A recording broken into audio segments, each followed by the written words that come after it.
Hello, everybody, and welcome back to Squat Cobbler, episode 15. We're back on the Alice Cooper discussion, and tonight Mike and I will be discussing Alice Cooper Billion Dollar Babies. Hi, everybody. I'm Kelly Toole at KELLYTHUL on Twitter. And I'm Mike, and you can find me on just about all social media as @officialpagan.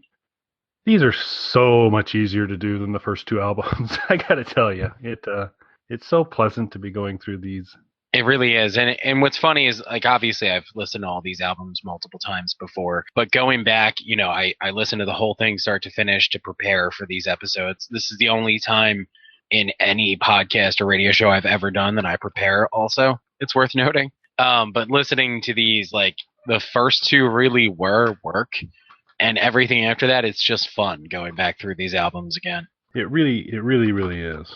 And so we're back to, and we're in a string here, and I think it goes on for a little while longer, of clever album packaging. And so Billion Dollar Babies, which is basically, so we've had Killer, a theme about killers, had School's Out, about school, and now we go to Billion Dollar Babies, which is basically a tribute to excess. And this is the Alice Cooper group has all of a sudden become pretty darn big at this point in time. It's about excess throughout the album and the packaging, which is a lovely snakeskin wallet.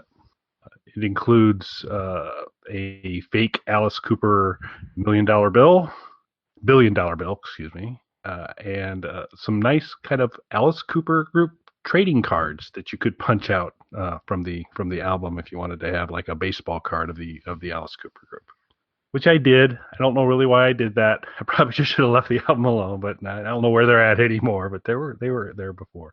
Do you have the vinyl for this one, Mike? No, I don't. I wish I did, though, because as I was reading up on it today, I was reading about the quad stereo mix they did and how those are actually alternate versions of a couple of the songs, and those alternate takes have not been released since then. So you can only get those on the vinyl.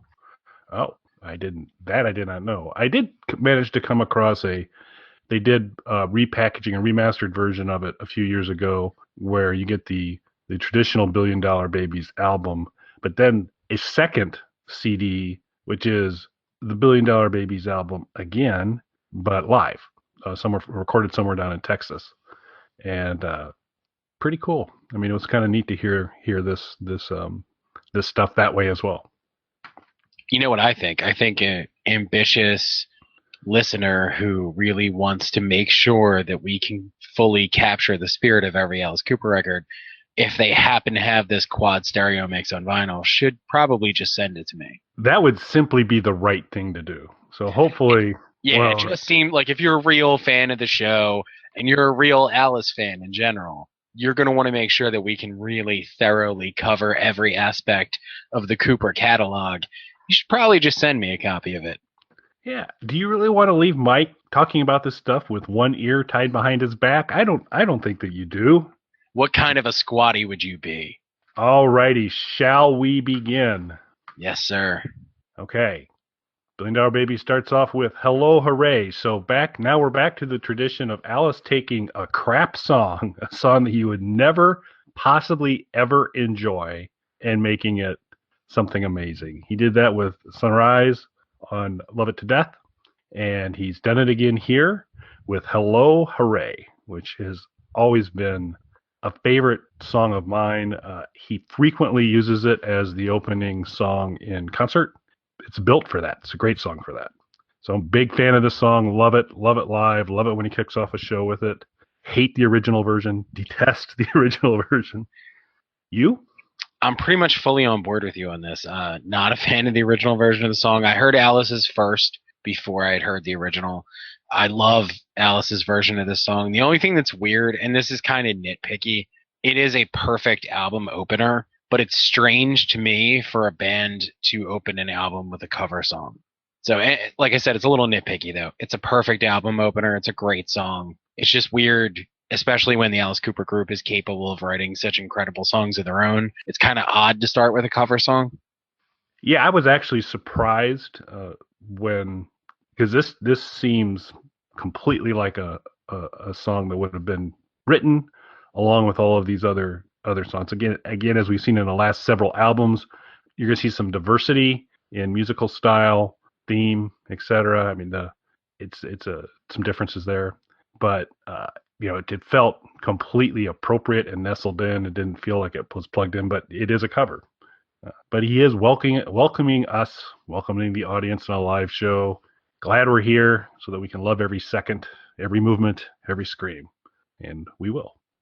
So then we move to the toe-tapping number, Raped and Freezing, so if you're not familiar with Alice and you think, this seems like this might be a little tough. While Alice is the operant of the title, it's a sweet, again, and lyrically, this is where it's pretty amazing, because it's basically a story of Alice getting picked up by a lady who, as he describes a relationship, he kind of says, felt like he was hit by a diesel or a Greyhound bus. She was no babysitter. And so quite the catch he's managed to catch her. But it's a story of Alice getting picked up and spending a night of excitement with I don't know if it's a lady trucker. I've always been a little unclear, but he ends up in Mexico at the end of it. Now, Kelly, have you ever been to Mexico? I have not. You? No, I haven't. Mexico is the only place in the world that I'm afraid to go. Yeah, I could see that. I've been to Canada, which is completely not Mexico. So, but I've never been there. And so, I mean, there's some nice touristy things, I think, down there that maybe take that cruise to do. I think there is. Here's the thing, and I have no problem with Mexican people or Mexican culture, anything like that. Here in my mind, this is what happens. We fly to Mexico, me and whoever I'm with. I get off the plane, instantly arrested.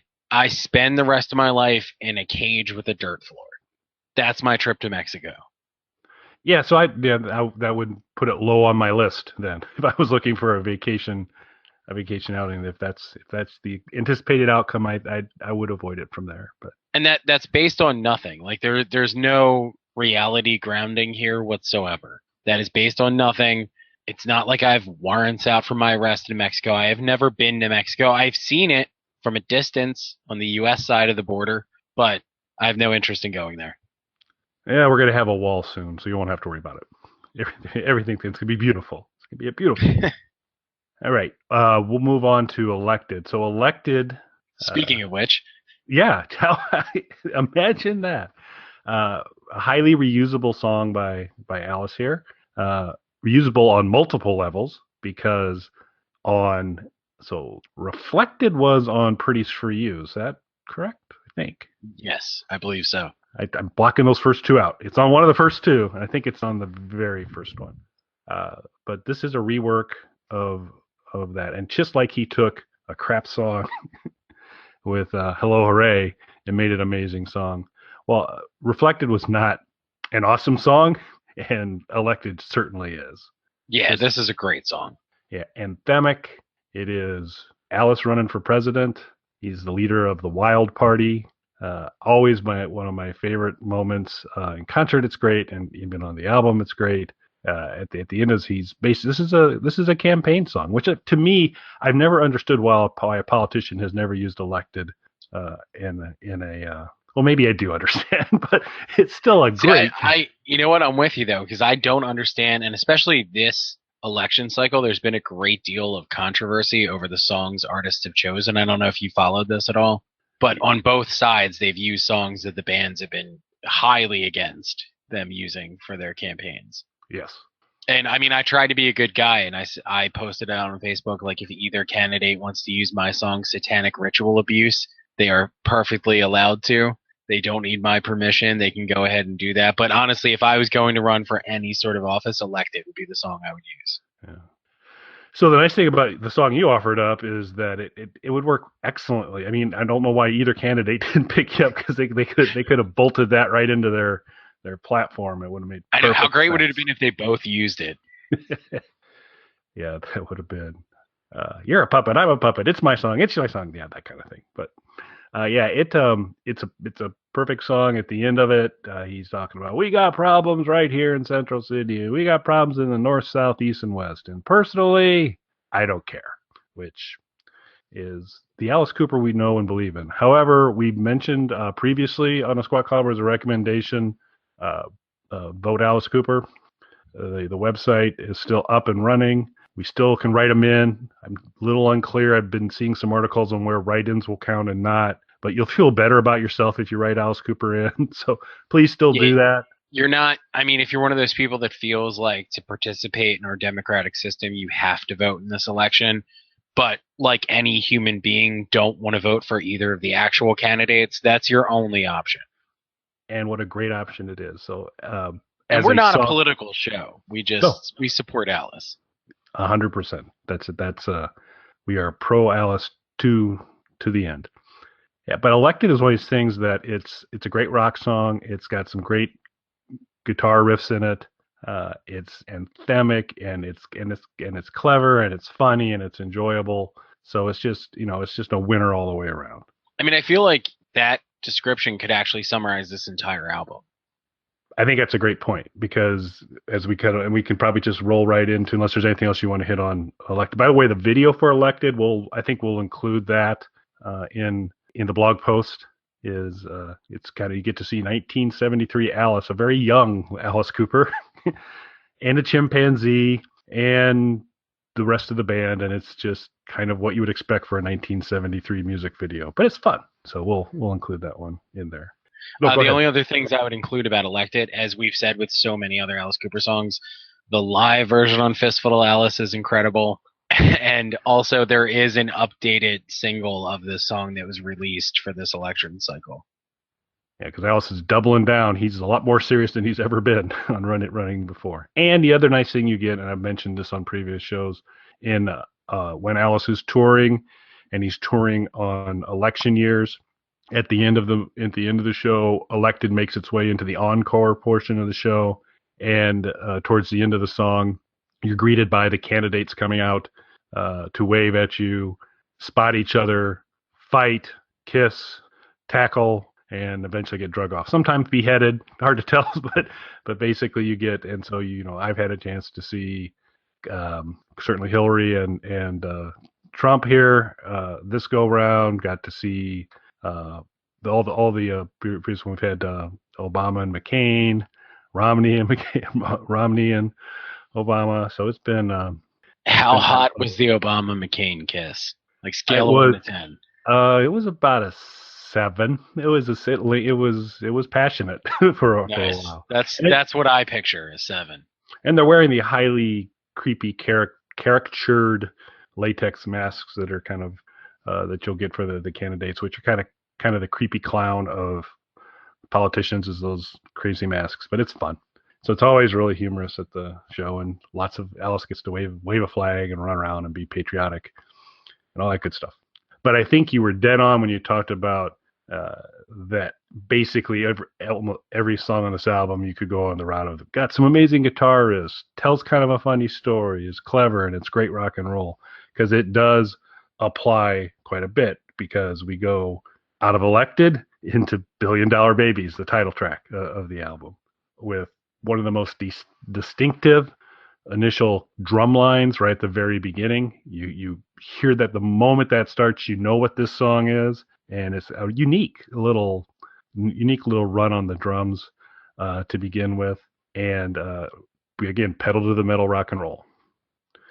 I've got a couple other things to say about it, but before I say anything about Billion Dollar Babies, anything you want to kind of throw in on it? Well, I want you to be able to say your stuff, because I'm sure we're going to kind of overlap with some of that stuff, but this is a great song. It's instantly recognizable. It's so much of this album, for me anyway, just I recognize all these songs from the opening seconds of it, which is something I can't say about a couple of the records that we've covered so far, and a couple more that'll come down the line. Every song on this, as soon as it starts, I know exactly what it is. Billion Dollar Babies is one of those songs you look forward to hearing when you're at a live show or you're listening to some sort of compilation or playlist of Alice songs. It's just a great anthemic song. I'm sure you're going to touch on some of the other stuff right now, though. Yeah. The main additional point I wanted to make on this song from the album version is, so they recorded this in Connecticut, which seems like where all great rock and roll stems from. Yeah, I think that would not have been had I gone through a list of states that Billion Dollar Babies was recorded in. Connecticut would have been fairly low down the list from a guessing standpoint. But Now, have you spent a lot of time in Connecticut, Kelly? I'm judging it from afar. No, I have not. Connecticut is my Mexico. So I spent a weekend in Connecticut, and it was for a wedding. In a cage on the dirt floor. Yeah, a cage on a dirt floor. It was for a wedding. It was a really nice place on Lake Mexico, which I've, again, never been to Mexico, so don't be offended, anyone. Connecticut was a really nice place. Not exactly a place that I would associate with rock music, though. I remember we were in the hotel, and they had a piano at the hotel, and there was another musician that I'd run into there, and we were kind of like, after a few drinks, messing around in the hotel. And I remember playing a few seconds of some like recognizable song, and even that seeming to shock and horrify people. It is mind-boggling that an Alice Cooper record was made in that same place. Yeah, and apparently in the 70s there was some sort of recording complex in Connecticut that was regarded well by up-and-comers in the music industry, because as the Alice Cooper group is putting together the Billion Dollar Babies album, and they're getting ready to lay down the tracks for Billion Dollar Babies, the title track, they run into the collaborator you would always expect Alice to work with, Donovan. So Donovan happens to be in this area in a adjacent studio or something, but they basically bump into each other and come up with the great idea to say, hey, why don't you join us on this track? We got a song we're doing. Why don't you join us? So Billion Dollar Babies, which is just full bore 100% Alice Cooper, top to bottom, with the lyrics about, I hope your little head doesn't come off in my hands, kind of growled out in typical Alice ways. The recording of Billion Dollar Babies on the album takes off. The group's playing. Alice rips through the first set of lyrics, and then Donovan takes a turn at the wheel, and is I think doing a very serviceable job. It's a very interesting contrast. I'm not sure that this is the kind of material he was particularly used to doing, but it adds it's pretty cool, and it's certainly Donovan and Alice. Their singing styles will not be confused. It is very easy to tell the difference between the two. Now, are you a Donovan fan? I would no, I am not. I don't dislike him, but it's never been stuff I've sought out for repeated listenings. I'm somewhere in the middle. I'm not a huge fan of his body of work per se, but his recordings, especially stuff in that time, like his early stuff, sounds very different than anything else that was coming out at that time. So in terms of the songwriting and the production element of it, some of those early Donovan records were really great. And that's kind of a little bit that sort of off-kilter sound that this song has, that you touched on with the opening with the drums and stuff like that, where it kind of just has such a distinct sound that doesn't sound like the other more straightforward rock songs on this record. To me, that's a little bit of like something I would expect to hear on a Donovan record, but played by the Alice Cooper group, so infinitely better. Okay, I can see that. Yeah, this is such a cool song, because you start with that layer one of the drums, pretty amazing, and then layer one of the guitar comes in, followed by two, again, recognizable, hooky, good stuff. A bass line comes in laying across it. It just builds and gets going, and it's just a steamroller through there. And then Donovan shows up. So and I think he does a good job on the song. It doesn't, but to me, like, it doesn't necessarily add or detract a great deal from it, because when you hear, say, live versions of it or anything like that, I don't miss Donovan on the just Alice versions of the songs. I like that he's on the song. Like, it's cool to listen to this version, but there's nothing lost when he's not on it when you listen to a live version of the song. Completely agree, because it is this is a special version on the album. It's really cool to listen to, but you don't, if you're hearing Alice live, you don't go like, oh shoot, if only Donovan was here to pick up the next line. Alice can quite capably take us all the way through the storyline of Billion Dollar Babies, which he does very successfully in concert all the time. All right, I'm very interested in hearing your point of view on the next next song on the album, Unfinished Suite. And that's Sweet, Sweet, not Unfinished Suite, like you might expect from a musical suite. And it's the typical rock and roll story of gingivitis and the consequences of it, and an evil dentist who looks in Alice's mouth and starts to glow. He says his teeth are okay, but his gums gotta go. And it's that story of Alice goes to the dentist, and with sound effects, we get towards the end, we get the sound of if you were having a tooth pulled out on stage with a huge pair of pliers, what that might sound like pretty well.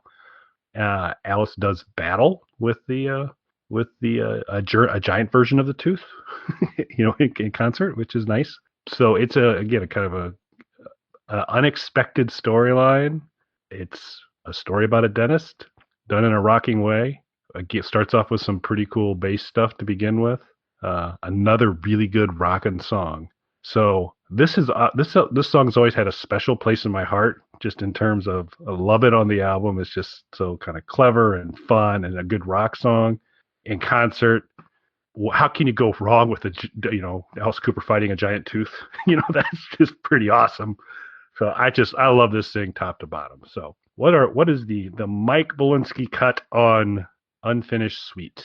So thematically, it sounds a little weird at first to write a song about a trip to the dentist. Like, it seems like almost silly and something you'd hear on maybe like a children's record or like a Weird Al parody type thing. You wouldn't expect it on an Alice Cooper record per se, but then when you really stop and think about it, so many people are deathly afraid of going to the dentist. I know so many like close friends and relatives who just fear any trip to the dentist, even people who have good teeth. So if you take it in that context, it suddenly fits perfectly in the Alice Cooper world. What better way to kind of, add a shock or horror element to a song than to bring in something that people are genuinely scared of, that's part of a real everyday life, and then do it in an over the top theatrical Alice Cooper kind of way. It's great. It's a great song. And the music on this song in particular, which I kind of feel like gets overlooked maybe a little bit in the album because of the sort of silliness of the theme, the music on this song is particularly good, especially the guitar work on it. Absolutely. And that's kind of the magic of this album, is that it's a pretty goofy concept. I mean, you really can't get around it. At the end of this, this is a pretty goofy concept for a song on a rock album. But how it's told lyrically, and then more importantly, the supporting music of it, this is a great song. There's some very cool things going on music wise in it. You even get a little bit of kind of secret agent bass line kind of music running there towards the end during the kind of tooth conflict portion of the song, which is kind of cool. And then they incorporate the incorporation of sound effects when you're basically hearing this tooth slowly being extracted from Alice's mouth. Including the final little pop when it comes out, and the fanfare when it comes out. It's all so cool, and it's just really kind of well executed. And it's real interesting what you said about, could this be a Weird Al song? I don't think Unfinished Suite could be a Weird Al song, but if you just talk about it, it sure sounds like it could be. But it's and that's what's cool about it. Like, if you just tell somebody that there's a song about having a tooth pulled on the record, like, to me, my initial thing is like, it's kind of goofy and silly. It's something that's more suited to something that's geared towards kids, or a Weird Al parody type of thing. Not something you'd expect on, a serious rock record or darker edged kind of rock record. But it works so perfectly on this album. In the actual context that it's presented, it's a great song. Yeah, and a great way to end side one. So on this first side, you got Hello Hooray. You got Elected, a little bit of Raped and Freezing, $1 Billion Babies, and Unfinished Suite to kind of hammer down. That's a pretty strong first half of an album. What could they possibly do next? They go to side two, and it opens up with everybody, or most everybody, if you talk about Alice Cooper, they're going to do Schools Out. We talked about that last time, that's the immediate connection people have. That's his most known song. I'm guessing second, not a close second, but in second place, No More Mr. Nice Guy is probably pretty close to maybe now with Poison, because it's just kind of the play I got there. But another song that's very frequently identified with Alice Cooper is No More Mr. Nice Guy. And I think we all know why this song is so popular. It was covered by Pat Boone. Well, of course. That's what put it over the top. It limped along. until Pat breathed life into it. That's exactly right. Yeah. So some of the irony's lost when Pat Boone sings "No More Mr. Nice Guy" versus Yeah. Alice, in Yeah. my opinion. So I don't know in your neck of the woods if the Bob and Tom radio show is syndicated or popular at all. Is it? So I'm going to say no because I'm not familiar with it, but to be fair, I'm not a big terrestrial radio guy in general. I'm more podcasts and playlists. So I've always enjoyed Bob and Tom. My morning options driving into work is pretty limited, so I've tended to enjoy it. It's pretty decent terrestrial radio. There's a gentleman on it named Chick McGee who's kind of been with that group for a long time. He does their sports, and he's got a podcast that's actually very good. And Alice has been on their show. They have kind of occasionally with some of their guests, they create a little, let their guests come on and do tell a joke. So it's kind of like a comedy club type of thing where they can go tell one joke, and Alice did a version for them, and it's on their site of him telling a joke. So friendly with the show. They get along just fine. But for whatever reason, Chick McGee has a massive hatred for No More Mr. Nice Guy. And I was unaware of this until recently, and then kind of heard him kind of go off on it again. So I kind of get it where he's coming from. I like the song. Of the songs on this album, this is probably, for me, one of the weaker songs on the album itself for me, because it's not as clever. It's a little more on the nose, and it doesn't have some of the wit. It's not nearly as witty as some of the other executions. Music wise, it's nice and solid, and it's a great rock song. But I kind of get the idea that a little bit of where Chick's coming at, because if you ultimately, the storyline's basically, Alice's family life is ruined because he's so horrible, and his family gets picked on because he's so rotten, and he's just not going to be nice anymore. But it's a great, it's a fun song. It's kind of the cotton candy of the album. It doesn't do the heavy lifting that a lot of the other stuff does. It's fun. It's enjoyable to see in concert, but it's maybe a little bit lyrically on the nose too much, to kind of, he paints the picture of how bad things are going. It's his dog bites him in the leg and his cat claws his eyes. And so it's a little on the button there. But at the same point, while that's going on, you've got these nice kind of lyrics in the background, or the chorus in the background with, the nice guy kind of coming in clever ways. So I still think there is some cleverness in the arrangement of the song and the music of it. Lyrically, it might be a little bit on the nose, but I like it. But in terms of everything on this album, it's probably, I have a lot of stuff ahead of it. Yeah, I mean, this is sort of like, it almost falls into the same category, although not nearly as good as 18 did on Love It to Death for me. Like, this is such a known, recognizable song, and to me is actually the weak spot of the record. I know you said that most of the other material is ahead for you. For me, this is dead last on this record. I don't hate the song, and I think live it works well. Doesn't work as well on the record, and I think it's just because it's easier to dissect it on the record when you're listening to it in that fashion, as opposed to everybody, singing along and a more raucous version of it being played live. On the record, it's a little safe and on the nose, like you said. It's not clever in the way that the other songs are. It doesn't really fit the theme of excess of the rest of the record. In fact, it almost goes against it because the main character seems to feel bad at points, the Alice character, as to the things that are happening to him. So that doesn't at all fit with the over-the-top excess theme of the record. And it's just, like you said, it's just not as clever. There are other songs that have, I would say, it borderlines on hokey, some of the lyrics. And there are other songs that have sort of goofy themes to them, like we just talked about with Going to the Dentist or something like that, that you don't expect to work if someone just told you what it was. And that song's incredible. Whereas this is something that it's almost so within their wheelhouse that you feel like this has to be the greatest Alice Cooper song when you hear the theme of, they've shocked people so much that it's ruining their lives and stuff like that. Like, you feel like, in theory, this is a home run, to use a sports reference I barely understand. But it's not. To me, this is the weakest song on the record. I don't hate it. It's just, it's on a record filled with great songs, and it's not. Yeah, Pat Boone covered it. Yeah, so there's the song Pat Boone related to. So, like, when Pat Boone was choosing songs for that cover record that he did, and they were like, pick any Alice Cooper song. This is the song you gravitated towards. So that shows you that it's just not of the same quality as the rest of the record. That is a keen insight. Actually, your this whole last assessment of yours was just brilliant in terms of. So I think that's right. That if this is it's a flag. This is the song Pat Boone picked. that should be an indication to say, okay, why didn't he pick Unfinished Suite? There's a reason, that he did. But you could certainly argue that the premise of Unfinished Suite is goofier and hokier. Oh, absolutely. Than No More Mr. Nice Guy. But lyrically, again, musically they're both strong, but kind of lyrically there's just some nice twist and turn and delivery of the lyrics and just what's kind of gone on that you don't. Hokey's not what you apply to Unfinished Suite. It's a strange, goofy, fun song, but you would think it would be hokey if you had never heard the song before and somebody's like, I'm going to play you this song. It's about, the horror of going to a dentist, and like you think this is going to be hokey and cheesy, and it's not. It's a great song, and it's really clever lyrics and delivery, excellent music. It's complete twist on what you expect it to be.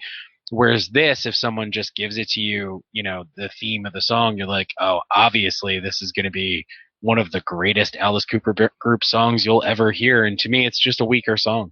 It's not terrible. Like, I wouldn't skip over it if I'm listening to the whole album, but if I was putting together an Alice Cooper playlist, this wouldn't be on it. Yep, I'd agree. I would agree. And it suffers a little bit by what it's surrounded by, because it is surrounded by giants of awesomeness. And it's maybe if this was on not as structurally sound record otherwise, I wouldn't mind it as much. But this is really a solid record all the way through, minus this little speed bump. Yep. So, because it's a short speed bump, because now we slide right into Generation Landslide, which, if Alice does get elected president, I'm going to assume will replace Hail to the Chief. That's what they will play when he comes in. If not, replace our national anthem, because if rock and roll had a national anthem, to me, it would be Generation Landslide, in terms of just so much about it. So I really, really like this song. However, Alice apparently really, really likes this song too, because this has appeared on no less than 5 albums that I can think of, including Special Forces coming up a little bit later, which is one of Alice's albums from the 80s, which is Special Forces runs a theme all the way through, and then at the end, hey, here's a live version of Generation Landslide, plopped on the end. And it's on the greatest hits, and it's on multiple versions, multiple of the live albums that he's done is there. So it comes back a lot. So that part occasionally fatigues me a little bit. It's like, oh, good, here's Generation Landslide again in another context. But this is the first time, and it is such an outstanding song. And, I've hit a lot that I'm super impressed. Bob Dylan and I are both super impressed with Alice's lyrical capabilities. We haven't talked about it directly, but we share the same point of view, that he's an underappreciated lyricist. And in Generation Landslide, which is just kind of this idea of excess again, and commercialism, and things coming a little bit unhinged, just this almost surrealist lyrics of it, where he's got, the lyrics run along the lines of militant mothers hiding in their basement, using pots and pans as their shoes and their helmets, Molotov milk bottles heaved from pink high chairs, while mothers live burned birth certificate papers. There's a lot in there. There's Molotov milk bottles. I'm so glad you hit that, because that was my main thing I was going to say about the song, is Molotov milk bottles is one of the greatest lines ever committed to a record. Yeah, and not just, sitting there going like, let's come up with something that's really cool. It contextually fits on the storyline that he's telling and things going through. That would be an issue. Molotov milk bottles would be an issue, given what we're kind of talking about. And we get a call back to the title of the album here, because in Generation Landslide, the chorus is, I laugh to myself at the men and the ladies who never will see those billion-dollar babies. La-da-da-da-da. The la-da-da-da-da or la-da-da-da-da from Unfinished Suite. There's a lot of la-das in the Billion-Dollar Babies album, at least on these 2 songs. But Generation Landslide's just a real piece of art for me in terms of lyrically, and then again, like so many songs on this album, some serious music going on. Yeah, I mean, it's really a great song. You hit on pretty much everything that I would say about it. And to me, though, again, going back to No More Mr. Nice Guy kind of being a weak spot, when you listen to this not on vinyl, but on CD or digital, you've sandwiched Unfinished Sweet and this. You've sandwiched that song right between these two incredible songs. Really, really underlines how that song is not on the same level as the rest of the record. Yeah, I'd agree. I'd agree completely. And but it is a great song. I believe there were some additional lyrics which I had never found nearly as strong as the original set of lyrics that got appended in later versions, starting with Special Forces, and then I think it tends to carry on, and he includes these additional lyrics and most of the other recordings afterwards. They're not bad, but just you had, it's a little bit like George Lucas and the Star Wars stuff. It's like, at some point, don't jack with it. This is good. Just leave it alone. Don't mess with it. You're not going to make it better. Don't mess with it. So continuing with the theme of highly memorable musical moments, now we move into Sick Things, which I'd have a hard time depicting as a rock song. It's more of a mood piece. It's outstanding for me. There's some very kind of clever things that are going on in terms of how the lyrics are sung, and this is Alice in kind of full form as the character of the snarl, and just kind of trying to come across as and dangerous. It's a really enjoyable piece of music to listen to, and it's very sinister, and I truly enjoy it. Yeah, I agree. This is a little bit of a divergence from everything we've heard up until this point. Up until this point, I would say that the record, fittingly, is a little bit more glam rock leaning, and glam rock in the 70s sense, not glam rock in the 80s Bret Michaels Poison sense. But it was definitely a little more glam rock leaning, which fits this sort of theme of excess that most of the record has. But this is different. It's a welcome change of pace, though. I think it's a great song. And I think you nailed it. That it's good glam rock. in like good touch, bad touch. There's good glam rock, bad glam rock. Yes, yeah, exactly. This is the good glam rock up until this point. Now we start to kind of, remember, this is the folks that brought you Dead Babies. And, they haven't gone away yet. And so we've got the excess and the success and things are going on. And all of a sudden now the darkness and the sinisterness starts to come out with Sick Things, in terms of like, oh, these guys are a little dangerous here a little bit. But it's a really pleasurable thing to listen to because it's just well done, but it's much more, like I said, mood, and just, I think, some of his best vocal delivery for what he's trying to get across. Similar to Dwight Fry in terms of when he's trying to get across some of the urgency and angst and wanting to get out. Here it's more about, I'm sick. I want you to be kind of clear how sick I am. And he does a nice job.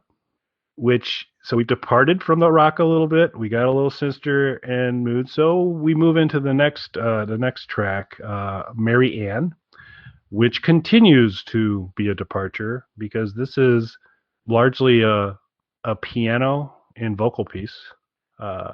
Seems almost like a sweet little ditty about Mary Ann and how much he likes Mary Ann, and just almost I'm gonna call it a vaudeville-esque kind of song, but just soft lyrically, gentle, kind of weird coming out of Sick Things into this now kind of a little bright light.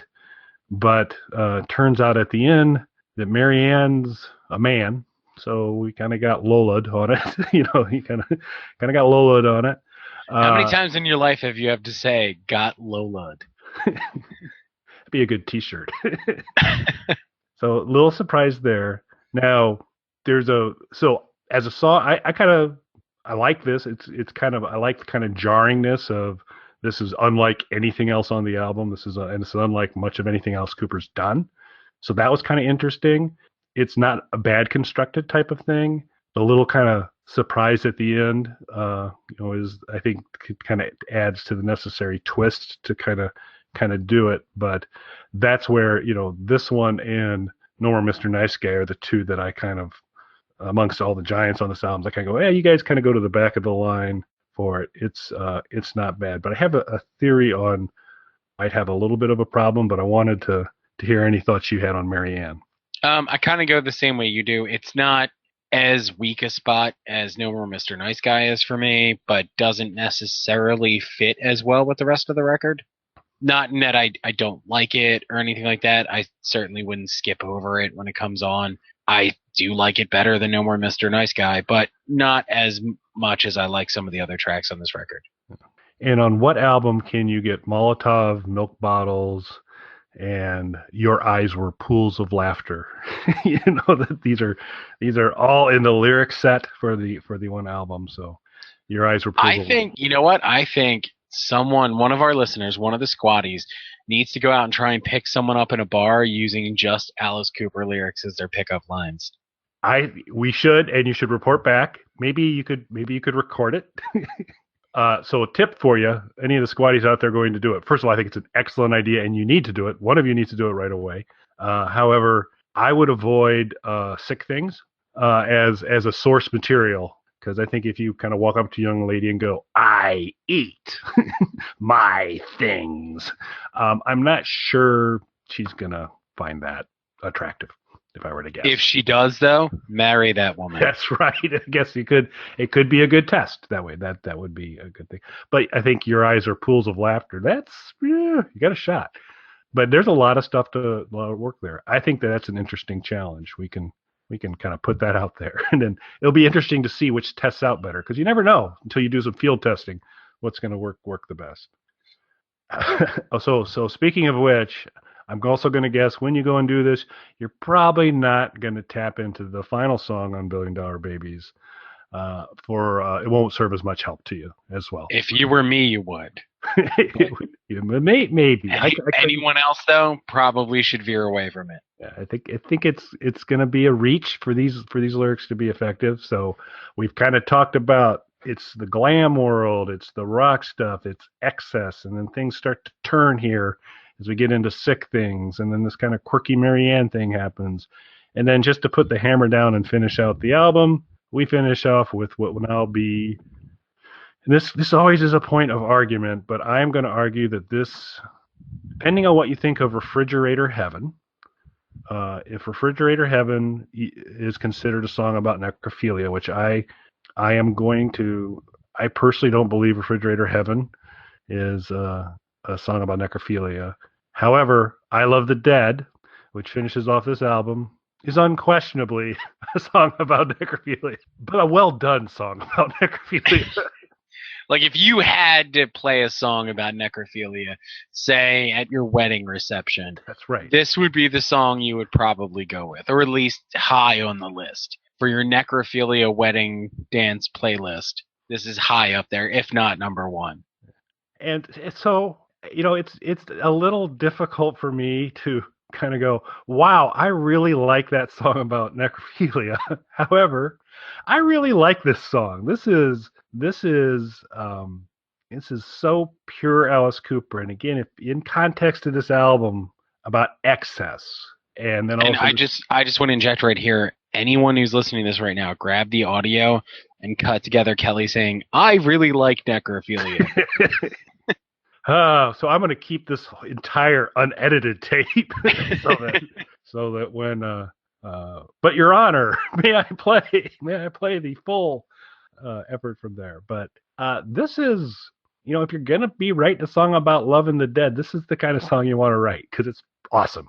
It's just like musically, again, not more, it's kind of still in the more mood-esque versus rock-esque type of thing. So it's kind of still painting the picture. We're back to kind of hardcore Sinister. It is a little more rock, and there's a little more muscle behind this song than Sick Things. Boy, I tell you, Chuck Garrick, who's been Alice's bass player for a number of years. Chuck's also the founder and lead of a band called Bisto Blanco that includes a couple members of Alice's band who their stuff's outstanding as well. And Chuck's a tremendous bass player. He ends up playing guitar in Bisto Blanco. But he in the later years has kind of taken over. Typically, I Love the Dead comes on after Alice is beheaded in a concert. So Alice gets guillotined, they haul off the body, and they go into I Love the Dead. And so Chuck basically takes center stage and just growls his way through I Love the Dead in and out. I mean, he just kills it. It is just, if you've never had a chance to kind of hear him do it, he is outstanding at it. And as great as he is, this version here is, it's a prototypical Alice Cooper sinister evil thing, and I think a great song. I love it. I like songs about necrophilia. I think it's a great topic. Perfect well to mine for inspiration when you're looking for something. I personally have not yet written a song about necrophilia, and in part it's because of this song. Like, I feel like it's been done so well here by Alice. I'm not really sure there's a whole lot more to say about it, despite how hard Cannibal Corpse tries to convince us otherwise. Great song, like you said, all the way through. I think it's a really romantic song. And, if I was going to make, like, let's just say, I'm very old. So let's just say, going back to when I was a younger man and I was going to make a mixtape for a girl in school, when it would have actually been on a cassette tape of some romantic songs to kind of, get her in the mood and make her see what a thoughtful, sensitive guy I am. This would definitely be on that mixtape, along with Wasp's Animal Fuck Like a Beast.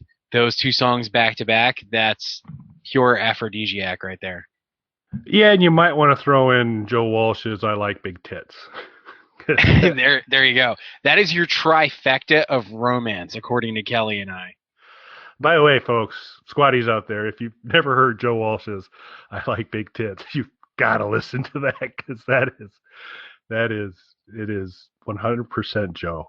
I just think it comes from his heart. I typically don't like songs that include "That's a Big 10-4," but I do, and I like Big Tits because Joe Walsh is just amazing on there. But yeah, this is the gold standard of necrophilia songs, which is right. And there's a lot of necrophilia songs. Like, this isn't like, there's two topics of songs that I always talk about. Like, I'll list my favorite songs about that specific topic. The first one is songs about necrophilia. And I'm not just saying this to make a joke about this song. Like, this is something I've discussed numerous times with different people. And the other one is songs about having sex while on meth. But that's a much shorter list because that's so specific. There's really only a handful of songs that I know of about having sex on meth. They're great songs, though. There's some really interesting, excellent stuff to make your way through there, but you just don't have the large pool that you have with songs about necrophilia. And this rises right to the top of the necrophilia playlist. It's the gold standard, I'm telling you.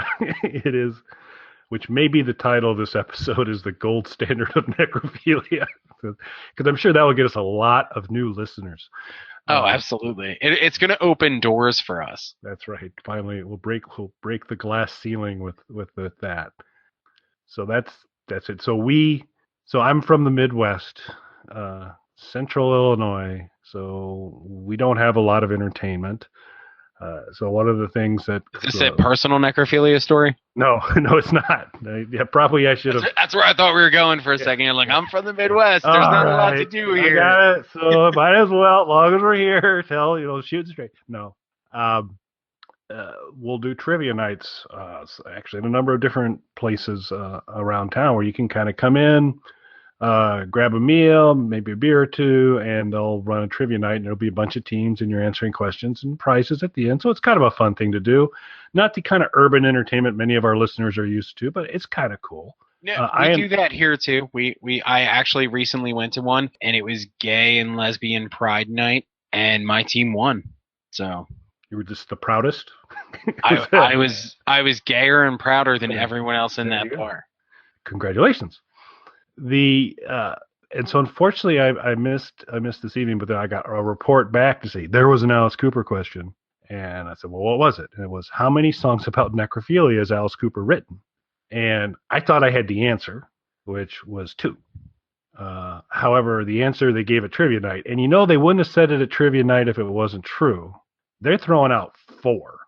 Four. They didn't list them. So we're gonna, as we continue our path through here, we're gonna do our necrophilia count. Now, we're are at they 1. counting Refrigerator Heaven though? Because that brings my total in my head to 3. Yeah, so I think Refrigerator Heaven. So we'll put that as an asterisk out there to say if you count Refrigerator Heaven, we could be where we're at sequentially right now. This would be we're at official 1 asterisk, maybe 2 if you count Refrigerator Heaven. But we'll keep our eyes open for. Yeah, I can only think of one more. This is going to drive me here. crazy. Unless it was stuck on that one album I don't listen to. So that's entirely because I don't not listen to that record, but it's not like, I mean, I may have listened to it all the way through one time. So we'll be helping you out, Squatties, keeping track. But the necrophilia song count, Mike and I are going to stay officially right now is at 1, and it's the gold standard. So I Love the Dead. It is the end to an amazing album, and it's an amazing end to an amazing album. So now it's that time, sir. Yes, it is. I've been waiting for this moment. So Mike. Yes, sir. Where do you place Billion Dollar Babies in your rankings? So I'm not going to over-explain the position I'm giving it. I'm going to over-explain the position I'm not giving it. And I'm not giving it the top position because that is and will remain Love It to Death. And I'll tell you why. As great as this album is, and this is definitely, up until this point, this is number 2 for me. Up until this point. But I'm going to tell you why it's not number 1. Even though it definitely has variety, and there's definitely some edge to it with a song called Raped and Freezing and a song about necrophilia on there and some interesting stuff going on, it still feels more controlled and calculated than Love It to Death does. Love It to Death just feels like this crazy, out of control thing. The song lengths are all over the place. The subject matter is all over the place. It, jumps back and forth. In one song, you can kind of argue that there's multiple genres covered, different singing styles and things like that. There's just a more loose, dangerous feel to it, and it's still perfect all the way through without that more controlled, calculated feel to it. This is a great record. This is without question, to me, a classic album. It would definitely be number 2 at this point for me. You, sir? It's a very cogent, well-articulated argument. It's just a shame that it's wrong because I had a feeling this is where we would diverge. And I kept weighing it because you had really won me over in terms of kind of thoughtfully thinking through the albums and going, I just keep coming back to when I'm 18 is the worst song on the album. Well, what do you have there? You have something that's pretty amazing when it's the worst song, and it is getting a chance to go. This is a great record. This is a classic album. It's just not Love It to Death, though. Love It to Death it's dangerous. Love It to Death is rock and roll. This is a commentary on rock and roll, a brilliant commentary on rock and roll, but it's a commentary on rock and roll. Love It to Death is rock and roll. Okay. I hear you. And so I kind of went through, and so because I know you're a big sports guy. Absolutely, yeah. A lot of times what you want to do is say, okay, so let's compare the two teams. Who's got the edge on the offensive line? Who's got the edge on the defensive line? Who's got the edge on the quarterback, etc. Those are positions, so just different players on teams. So I kind of looked at it that way. So first of all, Love It to Death and Billion Dollar Babies are 2 amazing albums, and if you're buying Alice Cooper albums for the first time and you're buying 2, you buy these 2. These are the 2 you get. Now, Mike and I are going to differ here on which order you might buy them in, but it is razor thin for me. And the reason I've decided to put it at number 1 was just because of some of the home runs. Again, the analogy that you don't understand but use, the home runs that are here. So think about both of these albums start strong. Caught in a Dream for Love It to Death. Hello, Hooray for Billion Dollar Babies. In a cage match, I think Hello, Hooray comes out and wins just slightly over Caught in a Dream. What? All right, so then if we're going to do it this way, what song on Love It to Death does No More Mr. Nice Guy beat? Tell me which song. Any song. I think you're right that if we were lining up all the songs that No More Mr. Nice Guy there isn't gonna beat any of the songs. It's gonna be, and again, when Mike and I aren't saying that's a horrible song, but relatively speaking for that. But I did bring both albums with me for this discussion because I thought it might get a little heated. But no, it doesn't beat. The only way, nope, it doesn't beat any of them. You're right. So I'll give you there. But so there's that. So we got maybe a slight edge on opening song. Now on another song, and I can't remember which song, you did make a comparison to Dwight Fry. Yeah, so that was But when we were doing Love It to Death, you weren't like, oh, this is sort of like something they'll touch on later in $1 Billion Babies. Well, I didn't want to spoil. Because of my strong desire not to spoil. Like I never mentioned like special forces or anything. Right. No, I would never do such a thing. Okay, so there's no song as weak as No More Mr. Nice Guy, and the high points of this could be compared to Love It to Death, but this is the better record. Sure. Yeah. I think it is, because I'm going to say you get to the middle again. I'll continue to use sporting analogies you'll never understand, but it's just good. So in the middle of the lineup, you've got these power hitters, these big bats, these guys that are going to make a difference. So when you've got an album that's got $1 Billion Babies and Unfinished Sweet and Generation Landslide and Sick Things and I Love the Dead, that's pretty strong stuff. And so I just Dwight Fry, Black Juju. Okay, there's two. Black Juju is all right. So you're gonna say Black Juju's 2 songs? No. But like, all right, what song starts side 2 on Love It to Death? Oh, see, now you can't do that. That's totally unfair. What song starts side 2 on Love It to Death? So side 1 of Love It to Death ends with Black Juju, this huge monster of a song. Then what do we start up with on side 2? Is It My Body? And what do we start up on side 2 of $1 Billion Babies with? So I think you're picking on a weak defensive back again. I'm just saying, like, we stole a car, right? Love It to Death is like stealing a car and going out joyriding, and you have the adrenaline and the excitement and everything else. Starting up side 2 of $1 Billion Babies is like starting your car that you're behind on payments on, and it backfires. Yeah, but once it starts, I get to drive to the dead, so. And I get to go to the Sick Things, and Donovan's there. And Donovan's there. Yeah, Donovan's riding with me in my car. So. And okay, so you mentioned the cover songs. So you had Sunrise and Hello Hooray. Now, if you put those up back to back, which one do you think is the better song? This was the personal angst I went through, but I tried to be fair in it. Hello Hooray is more powerful, but gosh darn it, Sunrise is pretty awesome too. So they're close. And then you have to look at, all right, what's the weakest spot of both of these records? My choice, my weakest spot on that we both agree on, because we both agree on the weakest song on both of these records. My weakest song, 18. Your weakest song, Pat Boone's favorite Alice Cooper song. All right. Fair points. Can we put in, if you're going to make this your number one, can we put an asterisk next to it and say Kelly and Pat Boone both agree that this is number one? So no, we can't, because here's a little tip for you, Mike. My list is my list. But I do think, in fairness, because this was like, I was actually worried about, oh crap, I'm gonna be breaking faith with Mike here on this. This isn't gonna go well. But I am prepared. I'm not prepared to say that Love It to Death is better than $1 Billion Babies. You're not prepared to be correct. Okay. I am willing on my list, which I really don't need to justify to you at some point in time, but my list, I'm willing to say I have a tie at number 1. I get that. That's good. But you're still going to put this at number 1 and Love It to Death at number 2? Just so you won't be a pain in my ass, no. I think I'll let you do that. But just because because otherwise Pat Boone's gonna keep coming up and do that. So just to kind of prevent that problem, the numbers will be on Welcome to My Nightmare too, and I'll still be like, Kelly picked Pat Boone's favorite Alice Cooper record. So how are you gonna listen to him?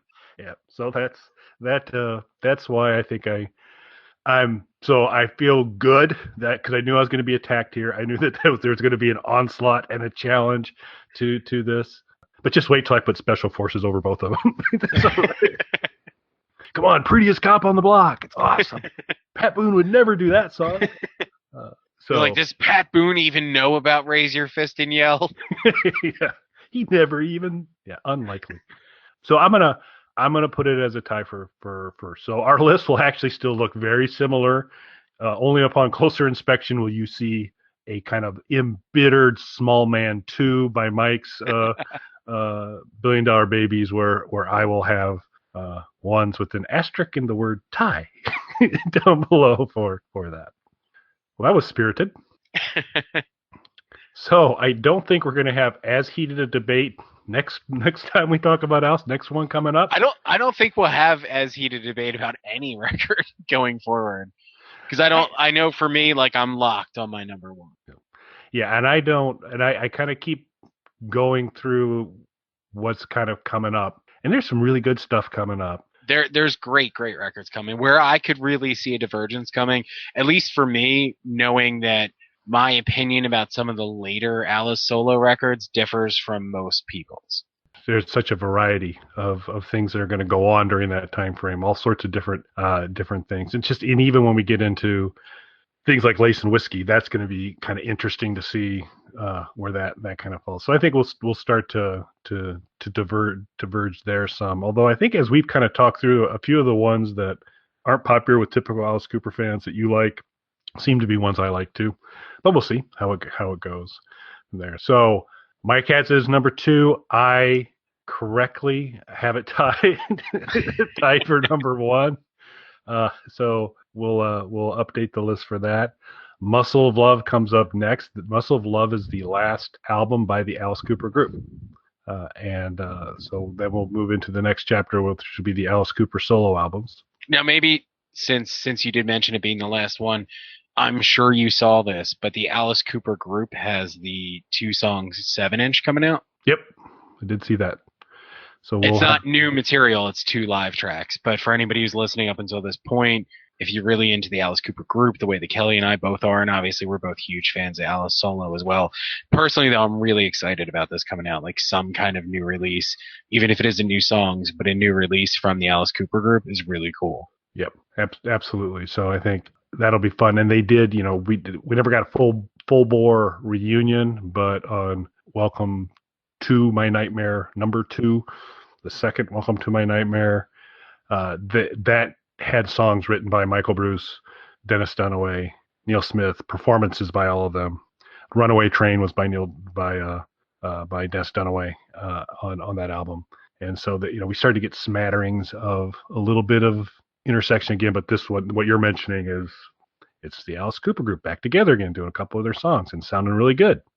So looking forward to that. So we will be getting to that. We'll have you do the typical Squat Cobbler business as well, some recommendations probably in between, and more to come. So enjoyed the conversation on this one, spirited as it might have been. My hunch is this is going to be one of our longer squats. That's okay. It merits it. So it was worth it. Yeah, absolutely. So we'll be back in a couple weeks. So really appreciate everybody listening. You are the only censor. If you don't like what I say, you have the choice. You can turn me off. I love the Monster Dog songs.